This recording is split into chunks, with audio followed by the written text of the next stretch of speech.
Hi, my name's Annie Warburton. I'm the Creative Director at the Crafts Council. I'm here at GCPH to talk about the relationship between craft and wellbeing.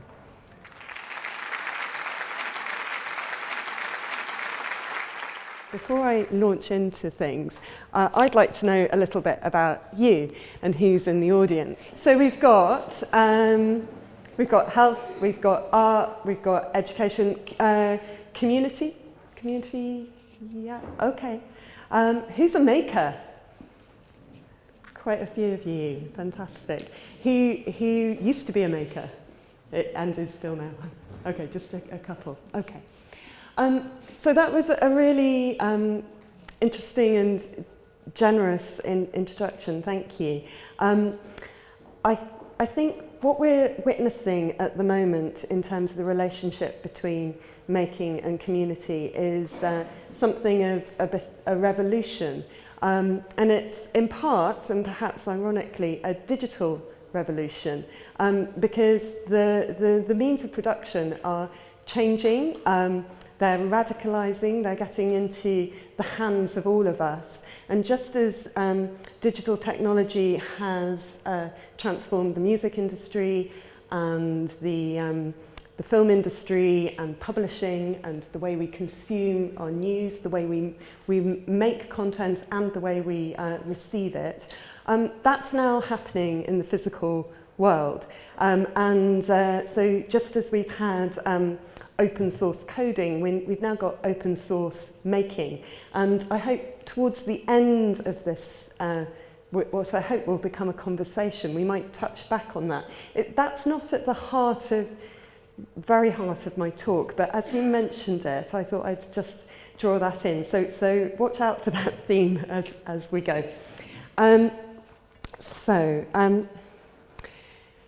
When I started in my current job as Creative Director at the Crafts Council, I was asked to give a presentation a couple of months in, and this was the topic. So I went back to my job description, and I just checked whether saving the world was listed there, or superpowers were in the person's specification. No, they weren't. But increasingly, it feels like this is a challenge that's being, for good and ill, being laid at the feet of craft and making. This challenge to save the world, or at least save part of our worlds. And this is coming up socially, politically, economically, and personally, I would dare to say soulfully.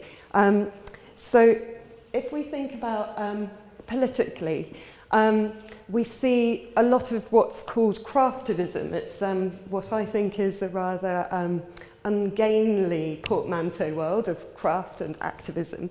But perhaps a really interesting recent example of that was the popularity of the Pussy Hats during the women's marches following Trump's assumption of the presidency of the United States. What was really heartening about this was that many people who couldn't march, for many reasons, were making pussy hats for those who were marching. So this is a very simple piece of craft activating in the political sphere. Craft has always had quite a contested relationship with luxury. You might recognise this image. It's called We Sit Starving Amongst Our Gold. It's by Jeremy Deller, and as you can see, you've got William Morris, looking fantastically bearded, rising like Poseidon from the Venice lagoon. And what he's throwing out from the lagoon is Roman Abramovich's yacht that had parked itself in the lagoon and blocked the view of everyone. So what Deller was saying was that, you know, like a once and future king, maybe Morris will come back sometime to save us from luxury. And yet craft is also supportive of the luxury industry. This is obviously Grayson Perry introducing the first London Craft Week. We're about to have the third next week. And what's really interesting is that London Craft Week as an entity focuses mainly on craft in relation to luxury handbags, shoes, jewellery and so on. So it's quite a narrow conception of what craft is. So on the one hand we've got, I can see nods in the audience, on the one hand we've got craft saving us from luxury, and on the other hand we've got it supporting it. You can see it, these are actually Crafts Council exhibitions showcasing craft in Dubai and in Basel and in London. Exceptional pieces of work, but very exclusive. So there's these contradictions right at the heart of craft. And this is the Poseidon again. This is William Morris saying the greatest foe to art is luxury. He, as we all know, was a revolutionary, a socialist, a campaigner, and yet at the end of his life he bemoaned the fact that he had to serve what he called the swinish luxury of the rich. And one of the contradictions in Morris's own production was that many of the people who worked with and for him couldn't afford the works that they were making. So this, in a way, is all quite well rehearsed. But so craft might save us politically, it might save us economically. I've got that image. The esteemed craft writer Tanya Harrod pointed this out. This isn't my perception, but I think it's rather wonderful. Is that this very exquisitely gold-tooled volume belongs to Morris. You probably can't read its title right there in the middle, but it's Karl Marx's, in French, Le Capital. And to me, or to Tanya, who pointed it out, and I agree, she said that this object is like the materialization of this contradiction between the socialism of Morris and of craft, what's claimed for craft, and then the luxury that often appropriates the handmade for its own devices. So then we've got, can craft save us from the digital world? I started off talking about this a little. So these are all makers who've worked on Crafts Council schemes or been part of Crafts Council schemes and been supported in getting going with their practice. But as you can see, the images are quite traditional. They're quite what we might expect about craft. So is craft all about the handmade? Well, no, because lots of it is made digitally, and I'll just debunk that arts and crafts myth that they weren't against the machine, but they were against the taking over of by industrial production of agency from the maker. So we don't reject the machine, but we want to see it mastered. We're for human mastery, said the arts and crafts. So nowadays we see a lot of digital production combining with the handmade. So in the top right there, you've got Michael Eden's brilliantly named wedge wooden tureen that's made using additive manufacturing. But Michael Eden is based in Cumbria. He was a very traditional ceramist, producing beautiful tableware for over 20 years. And what Michael says is that he can only use the new technology in this way because of that learned knowledge in his hand. He's just using another tool, he says.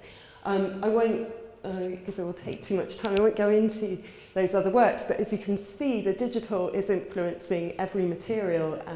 John Masterson in metal, Jeff Mann in the candlestick, the beat woven, which is a wonderful combination of digitized music and fabric and pattern, and then a piece that Gareth Neal made for the late Zaha Hadid. All are combining traditional craft techniques with the digital. So let's not get too romantic about craft being only about the hand and only about the past. It's as much about the future, and certainly for the Crafts Council, that cutting edge is where we position ourselves, that we're there on the leading edge of craft, or we hope to be. So then we've got a number of writers seizing on craft as the making of the person, of character, of autonomy, of agency, of being human. And this is quite interesting because it's also has a political as well as a sociological aspect. But it is grasped from people across the political spectrum. So we've seen this revolution with the Maker movement. Richard Sennett, who I'll come back to, wrote a very influential book around 10 years ago, The Craftsman, which was all about this seizing of character. I can see nods in the audience there as well, it's familiar. So one of these things is, can craft save our soul? Can it save us politically? Can it save us economically? Can it save us from the digital, bring us back to the physical? Or can it save our soul? And I think the most interesting example here is this book. This is the same book in its UK and US editions. So you've got the UK edition on the right. It's by an American author, Matthew B. Crawford. It's called The Case for Working with Your Hands, Why Office Work is Bad for Us, Fixing Things Feels Good. But there's this kind of quasi-metaphysical, mystical, soulful aspect, shop class as soul craft. So craft is being claimed for us spiritually as well. So can craft save the world? Well, that's up for debate. But what I want to focus on today is the relationship between craft and human well-being. So if you give me a pause for a moment. So for Ruskin, he's our second bearded Victorian of the day, and the last actually.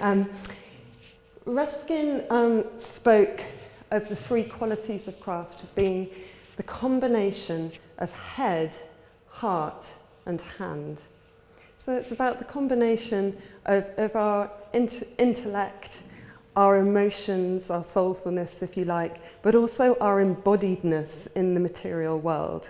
And I would argue that it's these three qualities that are conducive to well-being in its broadest sense.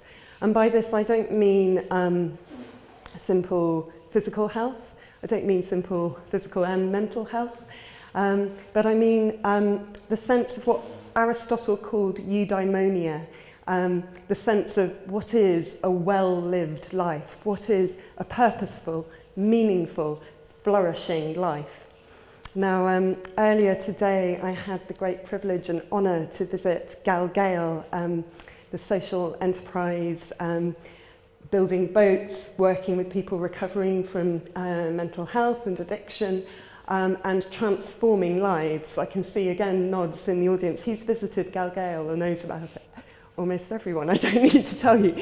When I was there earlier, I felt actually being here, I don't need to give this talk, just let's all go back to Gal Gale, because that's showing what I'm going to talk about, as I hope will be revealed as I carry on.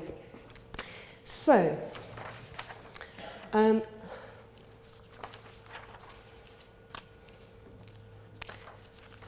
going to skip, sorry, I'm just seeing where I am. I was going to talk about what do we mean by craft, but I think we've talked a bit about that already. What I'll go on to is picking up on this, what do we mean by well-being, and think about this, which is back in the late 60s, Bobby Kennedy pointed out that GDP, which is how we traditionally measure progress in an economy, doesn't really capture what life is about.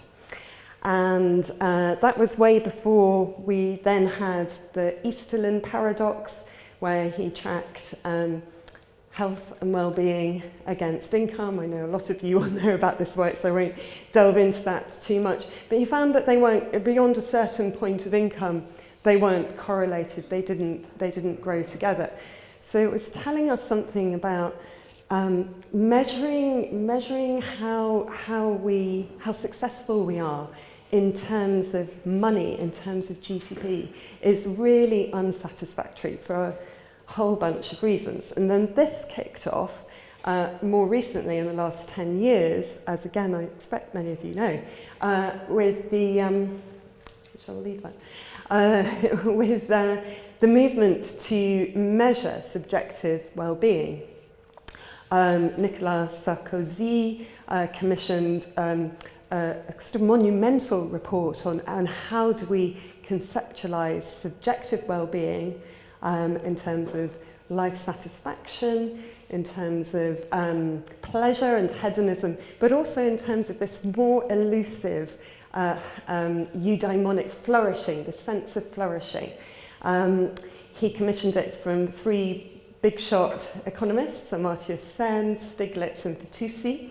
And very shortly after that, the OECD, the UN, the European Union, and eventually you'll remember David Cameron and the coalition government, all either adopted resolutions of putting in a broader conception of well-being at the heart of how we measure progress and success in a society, and or started to measure them. We had the National Happiness Project.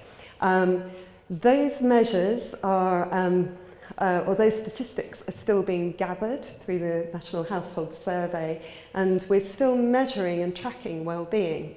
But what's more nebulous is how does that apply to policy? Because, of course, those statistics can be used to design policy, and they can also be used to monitor the effectiveness of policy. But at the moment, we're not taking them from the number into actually what does that mean for what we do, how we design our programs, how we live. And in addition to this, this idea of flourishing is, because it's the hardest to grasp, the most meaningful but the hardest to grasp, is the one that at the moment is defying measurement. We have quite well-honed measures of subjective well-being in terms of positive or negative affect. We also have very good statistics and measures, accurate, valid measures of life satisfaction. But there are also a lot of contradictions inherent in that, because, you know, if you're a cruel person and you commit an act of cruelty, then that enhances your life satisfaction and therefore the index will rise. That's a sort of a very simplistic way of explaining that it's an unsatisfactory measure. But this idea of what makes a life worth living, what does it mean to be human, how do we inject meaning and purpose into our lives? What creates that? Well, we're not so good at using that in policy or measuring that, but I would argue that craft tells us a lot about it.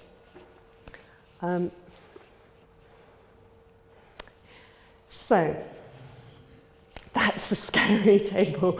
Don't worry, I'm going to go in depth into it. But when I was researching this, and I'll come into the practical, I'll move away from this kind of theory back into practical in a moment, you might be relieved.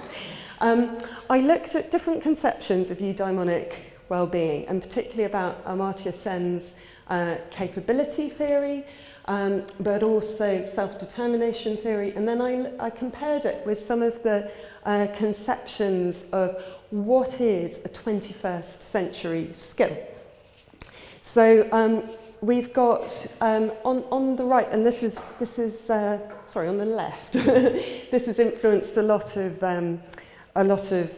policymakers.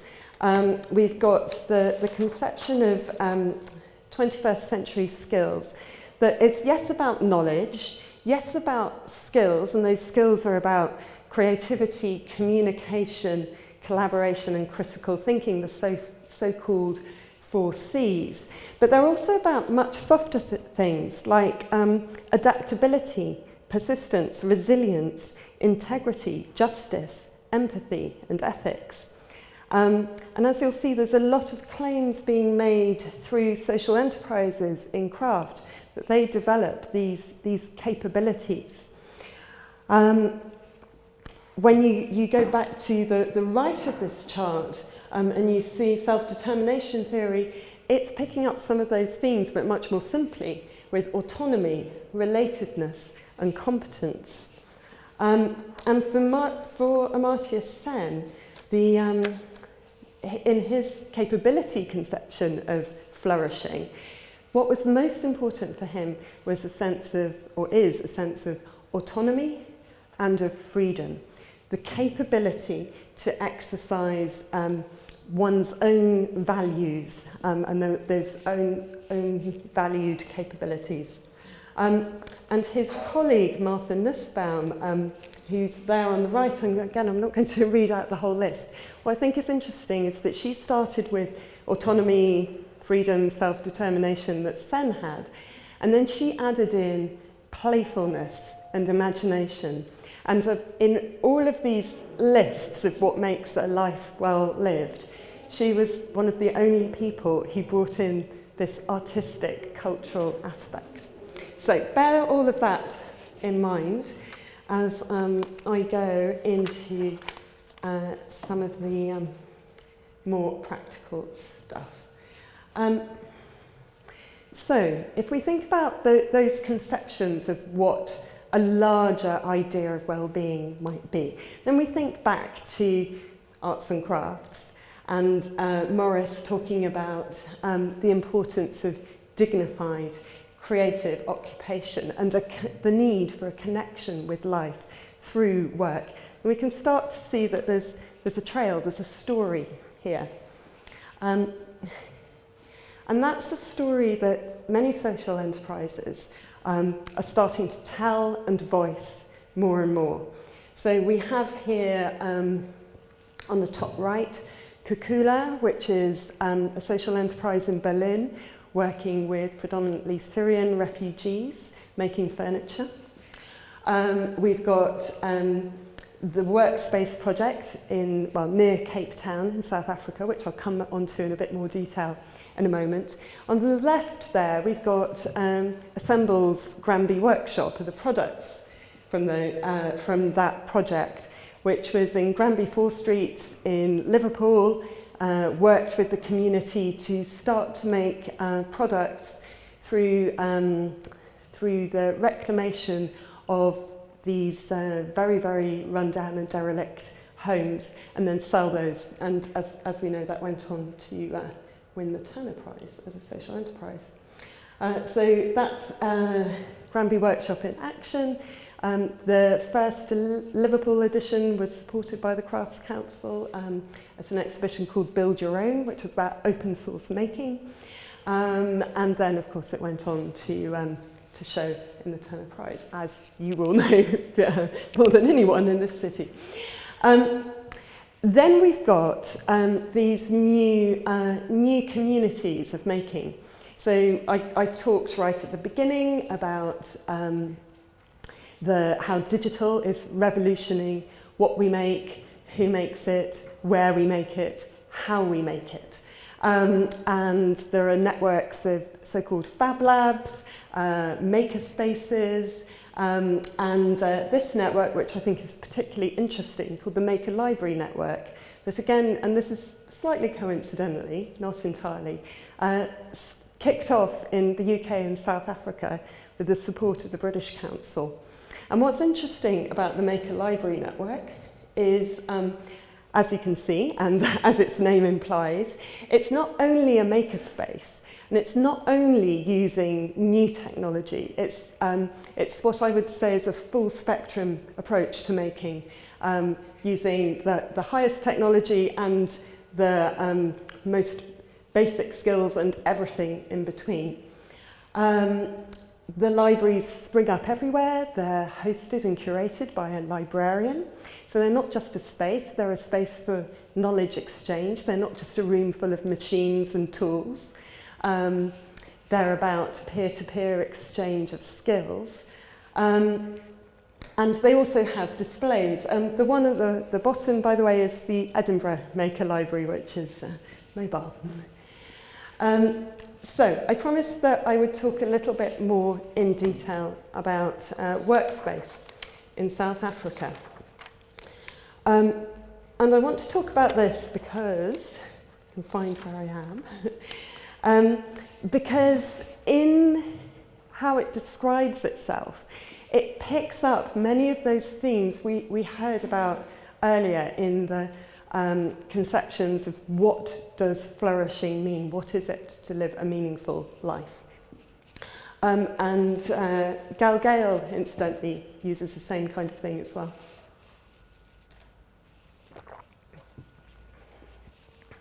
So in Workspace, they have a program called 10, The Employable Nation. And it's a 25-day course, and it's designed to stimulate young people's interest in making. So they learn making skills, they make 10 products, but they also learn qualities or characteristics, we might say. There are of course 10 of them, so I'll just go through them. Service and love, dedication, reliability, trust, teamwork, vision, respect, communication, understanding, and a work ethic. Now, you know, again, I could have added that list into my other list of lists because there's a lot of crossover in this. But what they're saying is that making is special. It matters, literally, because it's using matter.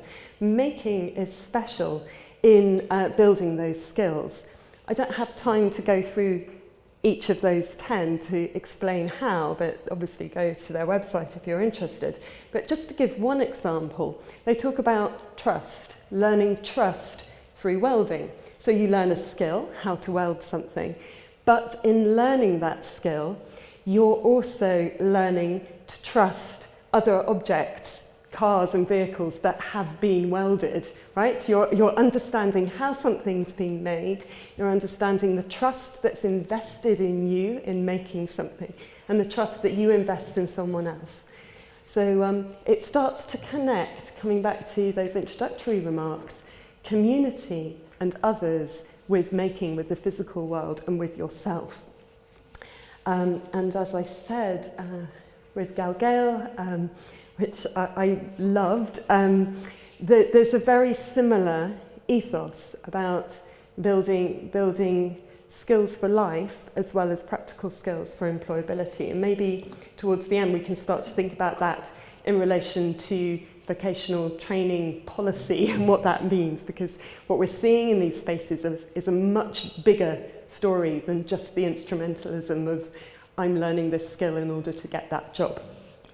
So, thinking about all of that, both the theory that I spoke about earlier, but also these claims, I got curious about, well, what is the evidence for all of this? Is there any? And I rummaged around, I did tons and tons of literature reviews, I delved into the sort of back streets of the grey literature, and there was very little. One of the things that was most remarkable is that in any research on training that's qualitative rather than quantitative, or any research actually, but qualitative was what I was particularly looking at, no one speaks to the learner. They speak to policymakers, they speak to employers, they speak to skills providers, but no one had spoken to the learner about their experience, what are they getting out of it. So this kind of piqued my curiosity. And so I went ahead and did a project where in two settings, one was apprentices going through a very formal apprenticeship in the goldsmiths company, I'll describe that in a moment, and the other was in a social enterprise rather like Gal Gale, but on a much smaller scale, making furniture in High Wycombe with young people referred through the police and through social services, bless you. I went and interviewed trainees and apprentices in those settings to find out what was their story, what were you getting out of it? Aside from, yeah, of course the skills for being employed, but what else were you getting out of it? It was very revealing. So this is Travis. who at the time worked at Out of the Dark, trained and then became a manager actually at Out of the Dark, restoring furniture. I was telling a story earlier this afternoon, which is one that I love, about his view of people changed through this work. So Travis went to work with a local man to learn how to cane chairs as part of his informal apprenticeship. So he would visit this guy in his shed every week until he'd refined the skill. It was several weeks in before he found out, and bear in mind, Travis was referred by the law. It was several weeks before Travis found out that this guy was a retired copper. Okay, so he was saying, I couldn't believe it, we got on so well, and I would never ever have talked to this guy. So it transformed how he saw himself, because he was like, he would never talk to me either. But it also transformed how he saw relationships. So, what did I learn? Well, again, I won't go into this in deep detail, but I looked at what the conditions of those two training settings were that fostered a sense of flourishing. And we got, I've just talked a little bit about community, I'll come back to that. But also the balance of course, challenge and competition and support, variety and an opportunity for autonomy and agency. And it developed, so that's the conditions of the context. They developed particular skills or capabilities, and those were constitutive of flourishing right now. They gave immediate satisfaction in making stuff, but they also gave those skills and capabilities for future flourishing. So we're doing two things at once. It wasn't just about the hedonic, it was about a longer life trajectory where these skills might take you. That all sounds a bit abstract. We're talking about craft, so let me give you some concrete examples. So we know about Mihai Csikszentmihalyi is concept of flow. Evan, these are all code names. Evan, of course, didn't know about that, but he talked about it really eloquently. He said, well, I practiced and practiced and practiced, and then one day it just clicked. Everything fell into place, and that was a great feeling. And I think what's interesting is he talked about his skill turning from something external to him to being internal to him. It's sort of part of me, really. So we've got flow. We've got the enjoyment of the process of transforming a raw material or an old object into something new, into something useful, into something valuable that creates meaning for you as a maker and for the person for whom you make it. All of these processes, the little things you've been doing added more value to it. You've taken someone's rubbish, you've put your own touch on it, and let's not forget the importance of touch. We're talking about physical skills with the sense of touch, and you've changed it. So these are fulfillment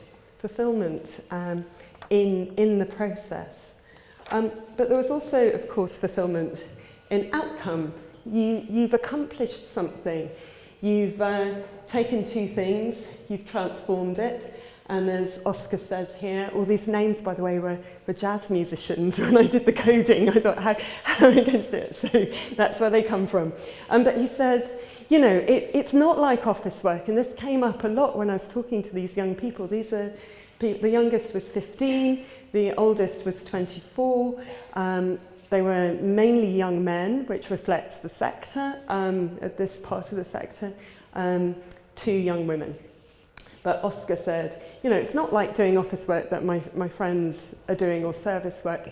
You've actually got something, you've got a product. So again, that satisfaction that makes a life meaningful. And then I think this surprised me. I didn't know what I expected because I was going in openly in the research. But I don't think I expected this, and it came up again and again that these apprentices, what they were getting out of it was making something for someone else. So this, as you can see, was someone working in the goldsmiths company. They made a ring, and in making that ring they took exceptional care because they knew that, all being well, that ring would stay on the person's finger for the rest of their lives. So it was really special, it was meaningful work. Again, this is an 18, 19-year-old contrasting what he's doing and what he's learning with his friends. So, again, what makes life fulfilling? And then what are you learning through it? First of all, this self-discipline. When you submit yourself to working with a material, you're working with its resistances, its affordances. You discover what you can and can't do, and that challenges you as a person. It's not utterly malleable. And then you're also learning the discipline of taking care, of quality. Quality came up a lot in my interviews, the appreciation of quality among these young people. So Yusuf is saying, yeah, you know, when I started off, I messed around a bit. And then slowly, gradually, I learned that it's really good to care. It's important to care. And then sort of related, I think, to the discipline of a skill and of making is perseverance. This kind of thing came out through many of my interviews.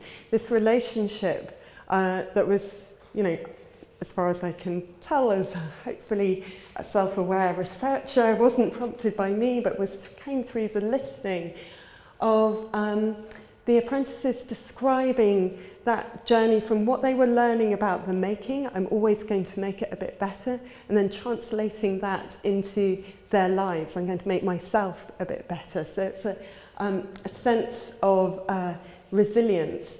And then this sense of curiosity, that a problem isn't a problem. A problem is something to be delved into, to be tackled, to be explored, to be curious about, and then hopefully to resolve. And if you don't resolve it today, then you'll go back to it tomorrow, this sense of perseverance that's learnt through working with the materials.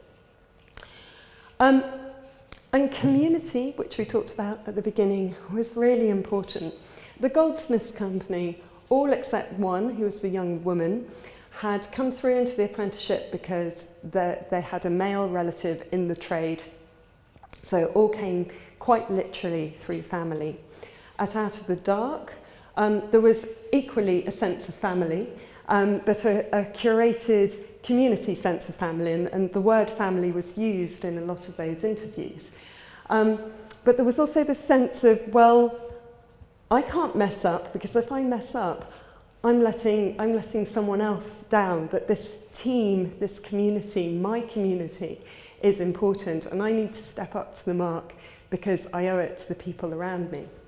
So the relationships with the masters in the goldsmith setting, you know, those apprentices are very traditionally, literally bound to their masters.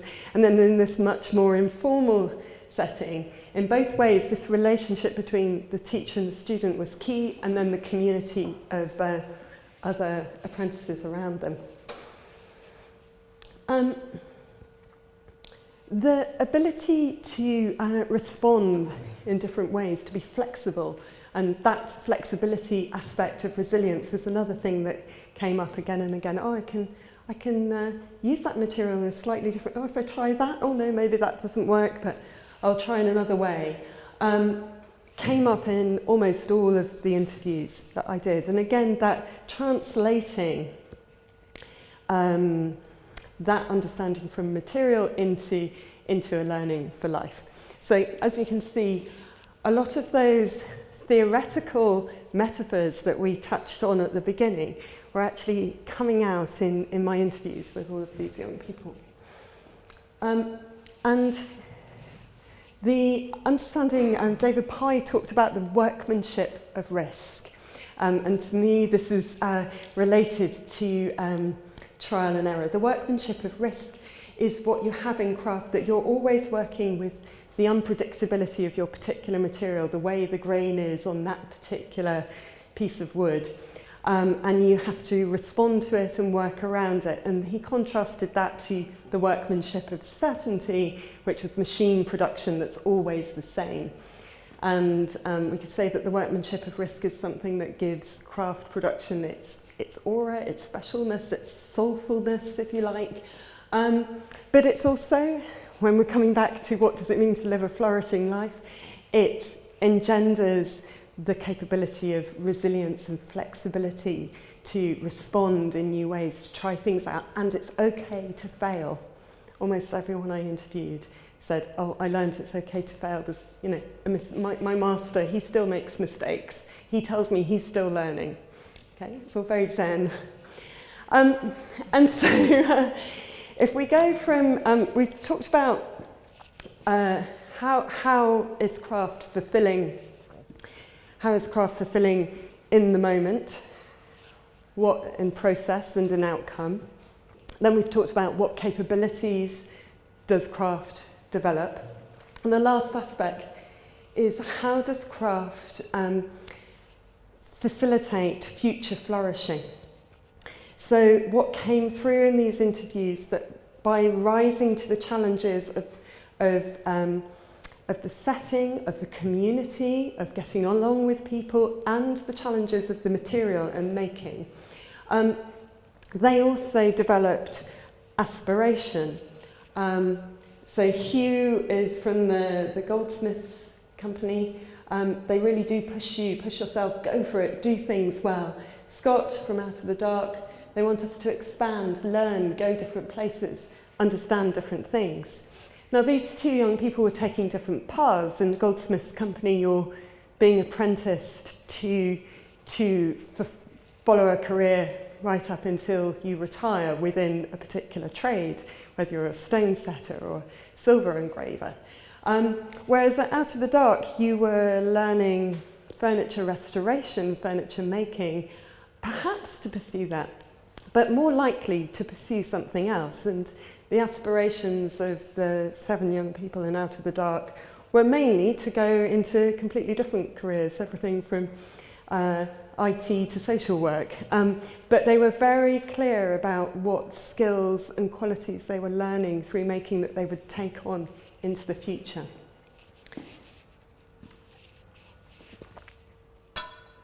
And then I think this is the last one on the interviews, is that these experiences and the variety of the experiences, whether they were making something for someone else, or being commissioned, or having a new challenge, or working with different materials, gave them a sense of, oh, okay, I've got flexibility. I can do anything in a way, and I've built these skills, and it is opening up pathways for me. So again, craft is building the capabilities for future fulfilment as well as current fulfilment. Let me see, yeah, okay. And then the last part is this sense of you're in control. Grayson Perry, who we saw at the beginning, said, craft is the physical manifestation of I can change the world. So I make something and I can see that I've made a physical difference in the world. And that's really, it's very simple and it's very profound. And it's a sense of agency and empowerment in life. And to me, that's also related to autonomy, that actually, if I know how how to fix things or how to change things in life, then I can be reliant in community, but I'm not dependent on community. I can also have autonomy. So I popped these 3 slides in. I don't know how we're doing for time. Okay. I will wrap up then. There's a whole other aspect of craft and health and well-being that we could have had a whole different conversation. We're not going to have it now, but things like new forms of making are transforming prosthetics, especially for young people. We're seeing more and more, and this is an area of work that the Crafts Council is working in, particularly collaborations between makers and medics, not as art residencies, but as innovation collaborations, research and development. On the top left, you've got Matt Durran, who is a glassmaker who worked on the world's first tissue-engineered tracheotomy. He facilitated that. At the bottom, we've got a project of soft robotics, working with a paper maker. And here we've got Karina Thompson, he's an embroiderer, working with a soft roboticist, looking at picking up muscle signals through movement, both for health and for sport. I just wanted to touch on this because I focused very much on this particular sense of well-being, but I wanted to mention that there's a whole other realm of craft and health, and if that piques your interest, we can talk about it. Similarly, the Fixperts project, which is a project that partners a designer, a fixpert, with a fix partner. We don't have time to go into that right now either, but it's a movement and a project that is really transforming how we think about addressing problems. It's bringing people together with different expertise in partnership to solve problems. On the bottom right is their new schools project, but the top and the bottom left is a project between, and I can't remember anyone's surnames, the Fixpert is called Maya, she's based at Benchmark in Dorset, and she's working with Heidi, who has cerebral palsy, and they're co-designing utensils so that Heidi can cook, and these adapted oars that are made iteratively until the design's exactly spot on, so Heidi can go rowing, canoeing. And I would really commend those films to you. You can go watch them online. They tell a fantastic story about collaboration through making, how making brings people together. So our future's in the making, I would say. Our current and future flourishing. We in Scotland and England are facing a bit of a craft education crisis. So whilst we've got this community flourishing of peer exchange of learning, informal education, craft courses are closing. In England, over the last 7 years, 50% of courses have closed in higher education. And the number of students taking GCSE in art and craft and art and design and technology, slip of the tongue there, has also declined by nearly 50%. So on the one hand, we've got this story of the value of making, and on the other hand, we've got policymakers who aren't recognising that, that making, just as much as music and art, which are also being relatively neglected, but not quite so much, is really core to being human. And on that point, I'd note that the original reading, writing and arithmetic wasn't that. It was reading, wroughting, as in making, and arithmetic. So literacy, making and creativity, and then numeracy. So that's in the 19th century. That was the original, which sort of got distorted. So this is a manifesto for craft education. You can, it's something that the Crafts Council produced and we wrote, but in partnership with people right across the country. And we launched it in the House of Commons, which is there.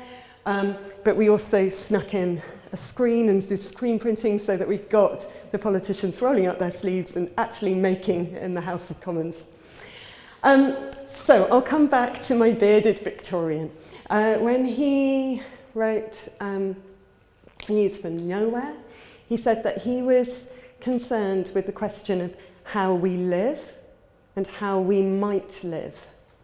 With what does it mean to live a meaningful life? What does it mean? What is fulfillment? What is human flourishing? And he talked about the book as being the embodiment of dreams in one form or another. So the embodiment of being physical, taking something from the ether, the dream, bringing it into the body, into the physicality. And I think this is, I hope, a very deliberate use of language. So into form, into an object, into practicality. So from the abstract into the concrete. So the future is in our future is in the making. It's in our hands. Thank you.